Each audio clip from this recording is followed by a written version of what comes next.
Hello friends, welcome to my YouTube channel. तो दोस्तों, हमने रीड लेवल 1 और 2 का कोर्स स्टार्ट किया था, जिसमें कि हम संधि के टॉपिक को अच्छे से पढ़ चुके थे और हमने शुरू किया था समास का टॉपिक। समास की भी दोस्तों हम 2 क्लास ले चुके हैं और आज हमारी समास की तीसरी क्लास है।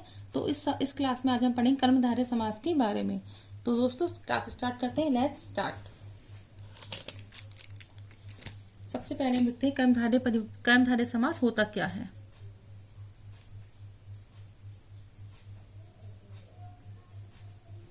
कर्मधारय समास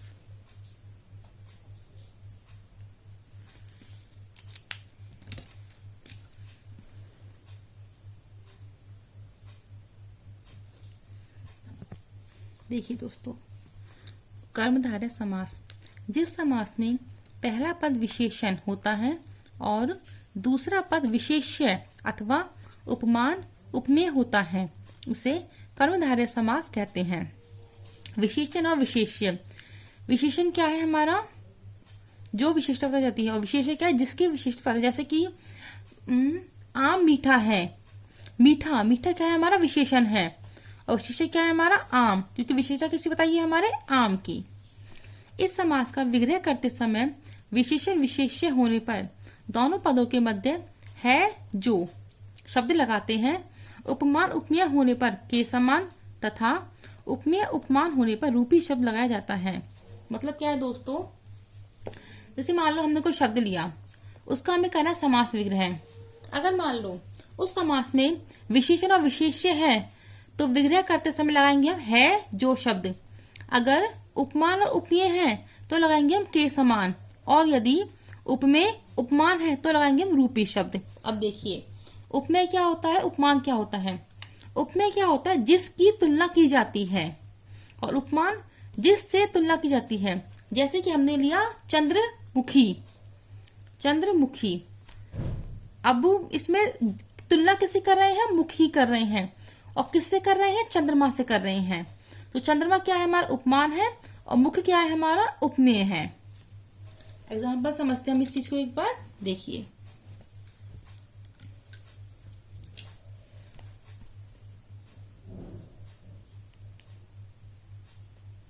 महासागर। अब सागर की विशेषता क्या है? महान है। महान है जो सागर।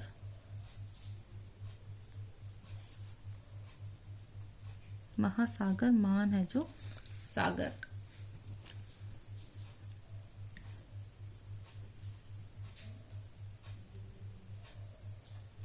मंद बुद्धि। मंद बुद्धि क्या होगा? मंद है जो बुद्धि। अब बुद्धि की विशेषता क्या है? मंद है।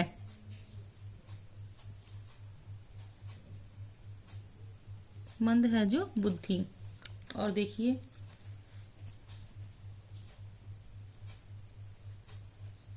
पूर्ण इंदु।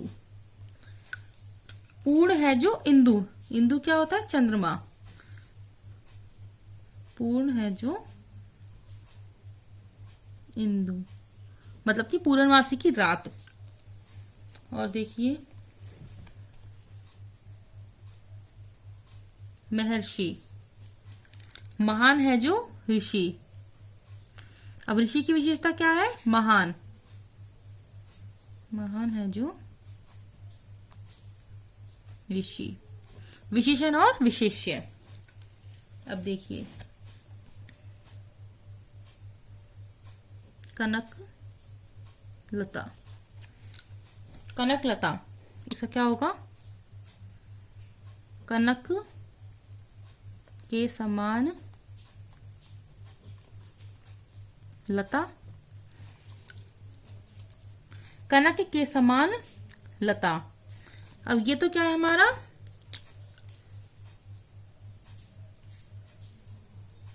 उपमान। और ये क्या है हमारा? उपमेय।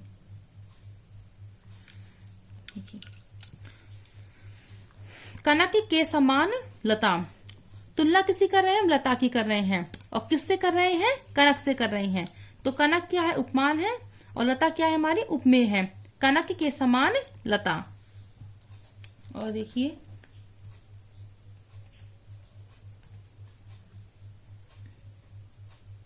कमल नयन, इसमें क्या होगा? कमल के समान नयन।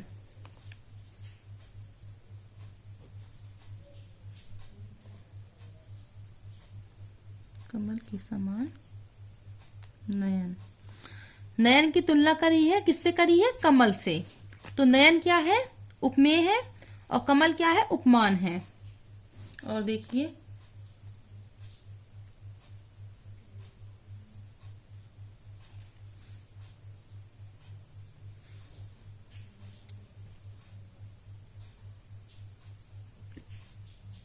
चंद्रमुख, चंद्र के समान मुख।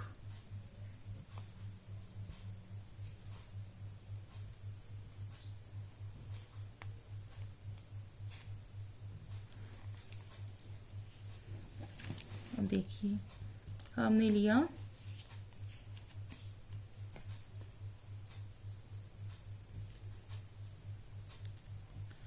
देहलता, देह रूपी लता। देह रूपी लता। अब इसमें लता क्या है? उपमान। और देह क्या है? उपमेय। तुलना किससे करी है? लता से करी है। किसकी? देह की। देह रूपी लता। और देखिए पद पंकज।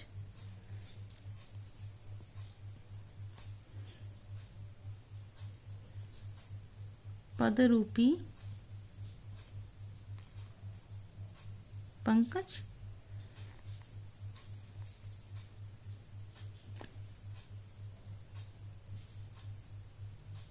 नरसिंह, नर रूपी सिंह। नर के रूप में सिंह, नर रूपी सिंह।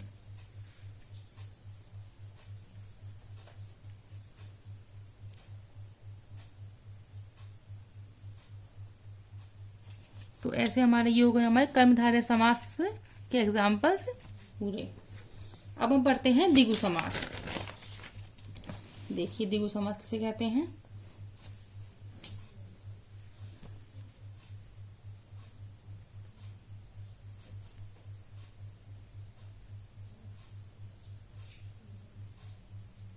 द्विगु समास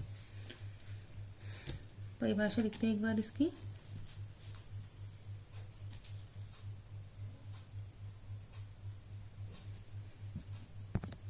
देखिए द्विगु समास, जिस समास में पहला पद संख्यावाचक विशेषण हो तथा समस्त पद समूह या समाहार का बोध कराए, द्विगु समास कहलाता है।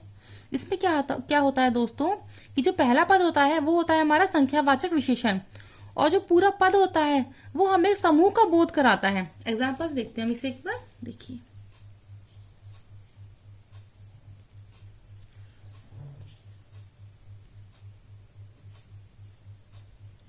पंचवटी। अब पहला पद क्या है हमारा? संख्यावाचक विशेषण है। पंचवटी 5 वटों का समूह है।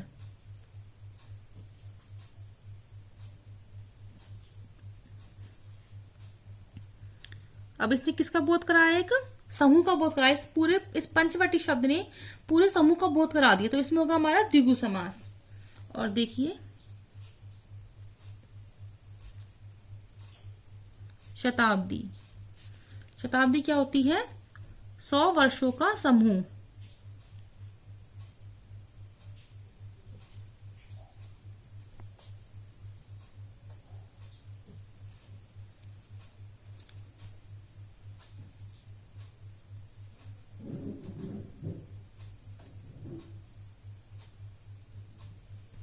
चौमासा। चौमासा क्या होता है? 4 मासों का समूह।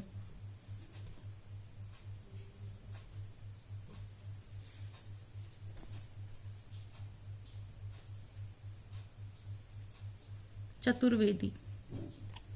चतुर्वेदी क्या होता है? 4 वेदों का ज्ञाता, उसे क्या बोलते हैं हम? चतुर्वेदी। 4 वेद कौन कौन से दोस्तों हमारे? ऋग्वेद, यजुर्वेद, सामवेद और अथर्ववेद। 4 वेदों का ज्ञाता क्या कहलाता है? चतुर्वेदी। शतांश, शतांश क्या होता है? 100वां अंश। अगर किसी चीज का हम 100वां अंश लेंगे तो उसे क्या कहेंगे हम? शतांश।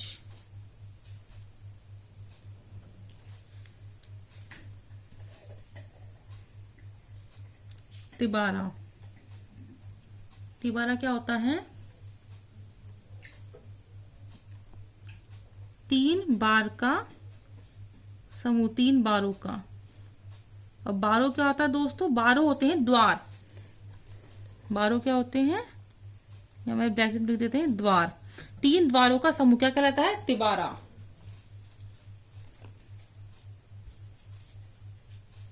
चवन्नी, चवन्नी क्या होता है? 4 आनों का समूह।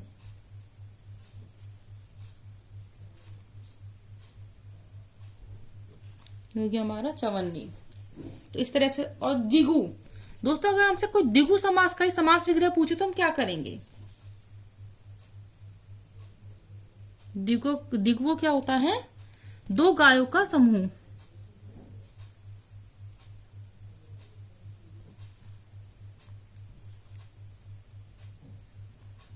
अब मान लो कोई हमसे ये पूछ ले कि द्विगु समास में कौन सा समास होता है, तो कौन सा होता है? द्विगु समास में द्विगु समास ही होता है। द्विगु में होता है 2 गायों का समूह, उसे बोलते हैं द्विगु समास। तो इस तरीके से दोस्तों हमारा द्विगु समास पे कंप्लीट हो गया है। अब हम पढ़ते हैं द्वंद्व समास। ये था हमारा चौथे नंबर का समास। अब पढ़ेंगे 5वां समास। कौन सा? द्वंद्व समास। द्वंद्व समास किसे कहते हैं?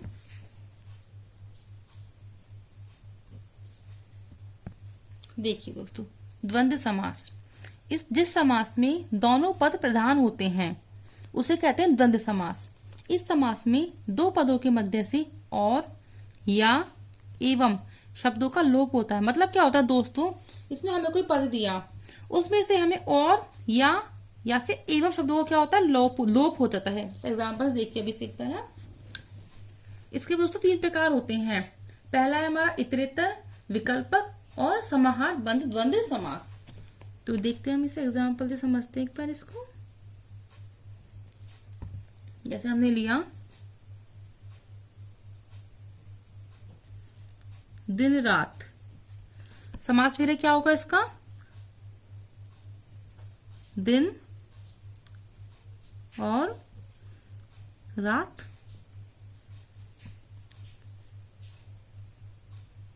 हमने लिया राधा कृष्ण, तो क्या होगा इसका? राधा और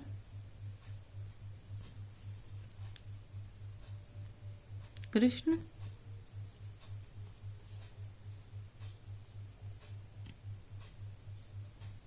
अन्न जल।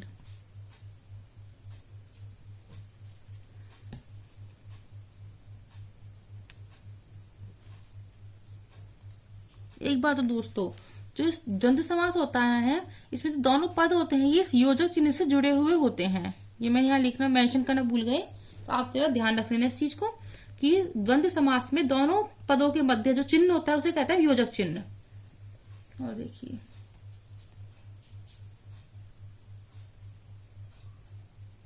68, इसका क्या होगा? 68 का 8 और 60। 8 + 60 कितने हो गए? 68 हो गए। तो 8 + 8 और 60, ऐसे हो गया हमारा 25। इसका क्या होगा? 5 और 20। तो इसके कौन सा है हमारा? ये हमारा इतरेतर द्वंद्व समास।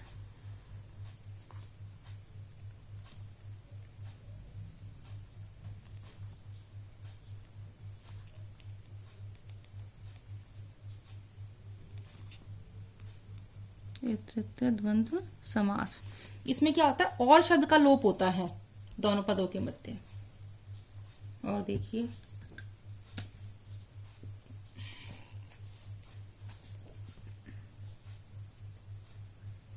लाभ हानि। अब दोस्तों देखिए, हमें या तो लाभ होगा या हानि होगी। ये तो है नहीं कि लाभ और हानि दोनों होंगे, तो क्या होंगे, लाभ या हानि। इनमें क्या है, विकल्प है, या तो लाभ होगा या फिर हानि होगी। तो लाभ या हानि। यश अपयश, या तो यश होगा या फिर अपयश होगा। तो यश या अपयश विकल्प है दोनों में। ये तो है नहीं कि हमारा यश भी हो रहा है हमारा अपयश भी हो रहा है, दोनों में से होगा तो क्या, एक ही होगा।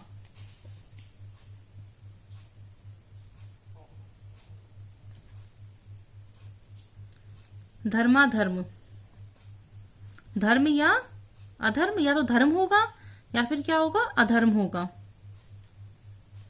धर्म या अधर्म।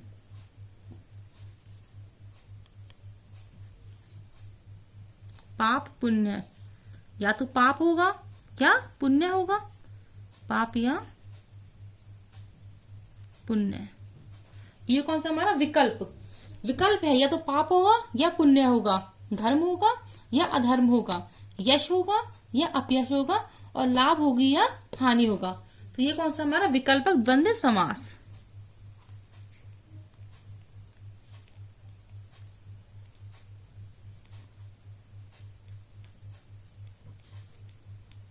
विकल्पक द्वंद्व समास।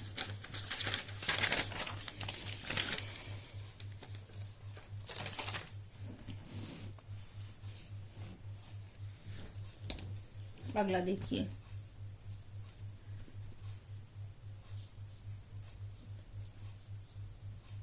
हाथ पांव। इसका क्या हो गया, हाथ पांव आदि। इसमें क्या होता है, आदि शब्द लगता है लास्ट में।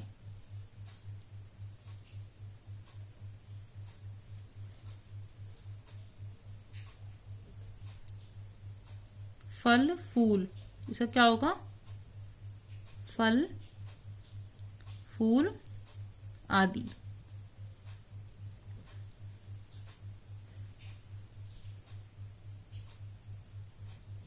नॉन तेल, नॉन क्या होता है, नमक, तो नॉन तेल आदि। ये क्या समूह का बोध करा रहे हैं। जैसे हमने बोल दिया फल फूल, तो फल फूल में इसमें सब चीज आ गई, फल फूल आदि सभी चीजें। नॉन तेल आदि सभी मसाले होते हैं, वो सब आ गए इसमें।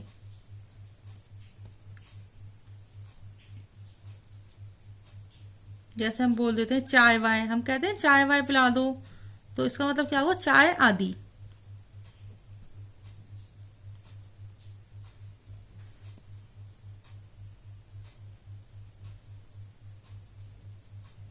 सौ 200, इसमें क्या, इसका क्या होता है, 100 से 200 तक। 100 से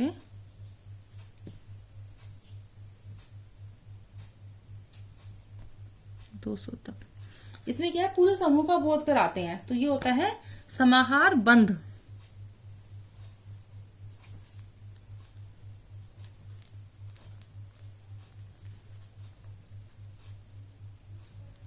समाहार बंध द्वंद्व समास।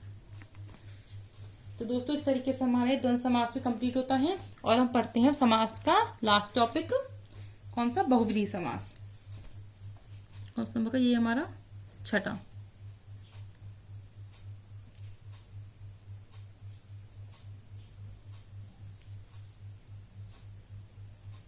बहुव्रीहि समास।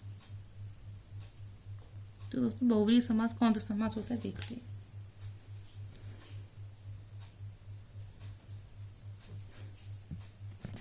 देखिए दोस्तों, बहुव्रीहि समास, जिस समास में दोनों पद प्रधान न होकर कोई अन्य तीसरा ही पद प्रधान होता है, उसे बहुव्रीहि समास कहते हैं। दोस्तों इसे तो हम बचपन से पढ़ते ही आ रहे हैं और शायद मेरी तरह आपको अभी ये वाला समास बहुत फेवरेट समास रहा होगा।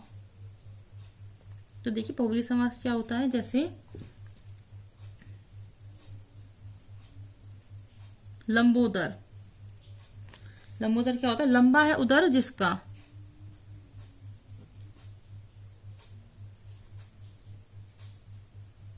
अब लंबोदर किसे कहते हैं हम, गणेश जी को।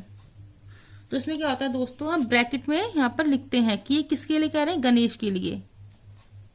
तो देखिए दोस्तों, ना तो इसमें लंबा पद है वो प्रधान है, ना इसमें उदर प्रधान है। प्रधान क्या है इसमें, हमारा गणेश। तो इसमें क्या होगा, ना पहला पद प्रधान हुआ, ना दूसरा प्रधान हुआ, प्रधान कोई अन्य तीसरा ही होता है। और देखिए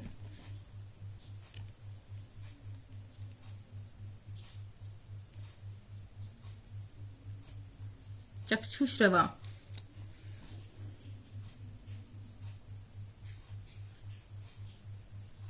चक्षु से सुनता है जो, चक्षु यानी आंख, आंखों से कौन सुनता है, आंखों सुनता है सांप। तो प्रधान क्या हो गया इसमें, सांप या सर्प। और देखिए हमने एग्जांपल लिया विषधर, विष को धारण करने वाला। विष को धारण कौन करता है, सांप।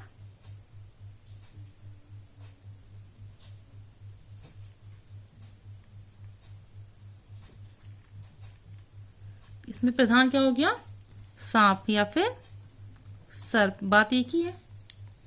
और देखिए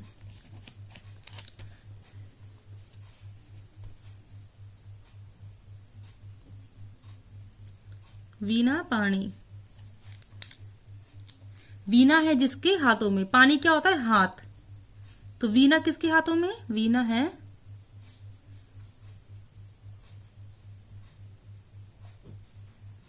जिसके हाथ में। वीणा किसके हाथ में, सरस्वती के हाथ में। तो प्रधान क्या होगा इसमें, सरस्वती माता, सरस्वती।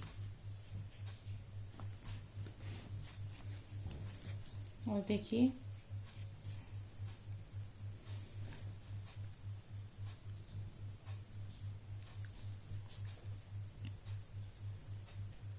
मनोज। मनोज का क्या होता है, मन में जन्म लेते हैं जो।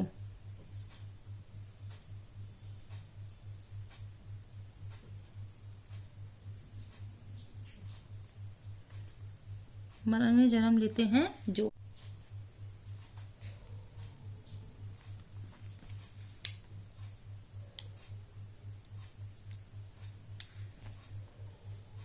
और देखिए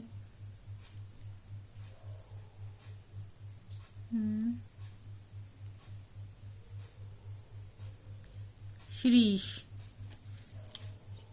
शीश का क्या होता है, श्री के ईश है जो। अब श्री कौन होती है, लक्ष्मी जी। अब लक्ष्मी जी के ईश कौन, ईश मीन्स पत्नी, पति। लक्ष्मी जी के पति कौन है, विष्णु। तो इसमें प्रधान क्या हो गया, विष्णु। दोस्तों ज्यादातर क्या होता है कि भगवानों के नाम ही आते हैं। जैसे देखिए गणेश है, सरस्वती है, कामदेव है, विष्णु है, ये सब क्या है, भगवान ही है। शचीपति।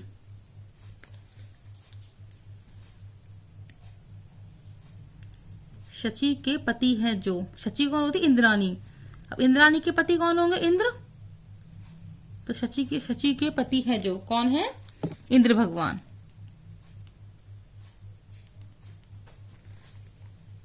और देखिए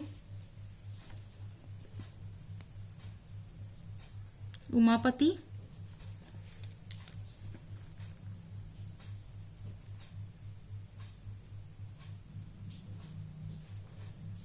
उमा के पति हैं जो। उमा कौन होती है, पार्वती। तो पार्वती जी के पति कौन होते हैं, शिव जी। तो इसमें क्या आएगा, शिव। तो दोस्तों इस तरीके से हमारा है कि बहुव्रीहि समास भी कंप्लीट हो जाता है। तो दोस्तों इस तरीके से हमने समास के 6 प्रकारों के बारे में पढ़ लिया है। तो आई होप दोस्तों कि आपको ये मेरी वीडियो पसंद आई होगी। तो और दोस्तों आज हमारा समास का टॉपिक कंप्लीट हो गया है। अब मैं इसके आपको प्रैक्टिस करने के लिए मैं इसके क्वेश्चंस की PDF बना के लिंक में डाल दूंगी, जिसकी आप प्रैक्टिस कीजिएगा। और आपको अगर कोई भी डाउट लगे तो आप कमेंट सेक्शन में अपना डाउट डालिएगा, जिससे कि मैं उस आपके डाउट को जल्दी से आपके डाउट को सॉल्व कर सकूं। और कल से हम एक नया टॉपिक स्टार्ट करेंगे। तो दोस्तों ऐसे ही आप बने रहिए हमारे साथ, हमारी वीडियोस को लाइक कीजिए, और अगर कोई प्रॉब्लम है तो कमेंट कीजिए, और जल्दी से जल्दी और हमारे चैनल को सब्सक्राइब करिए और अपने दोस्तों के साथ इसे शेयर कीजिए, जिससे कि वो भी हमारी वीडियोस को देख सकें और अपने टॉपिक्स को अच्छे से कंप्लीट कर सकें। तो दोस्तों बने रहिए हमारे साथ। और दोस्तों इससे पहले मैं संधि का टॉपिक कराया था, जिसका कि मैंने आई बटन डाल दिया है, तो उसे आप देख लीजिएगा। और अगर आपने पिछली क्लास नहीं देखी समास की तो उसे भी देख लीजिएगा, मैंने उसका भी आई बटन डाल दिया है। तो आप ऐसी वीडियो देखते रहिए और अपनी रीट लेवल 1 और 2 की तैयारी को जोर शोर से बनाए रखिए। और जब भी अब दोबारा से इसका नोटिफिकेशन आएगा, तो जिससे कि आपको दोबारा प्रॉब्लम ना हो और आप तैयारी को अच्छे से अच्छे करते रहिए, और आपका सिलेक्शन निश्चित ही होगा। थैंक यू दोस्तों।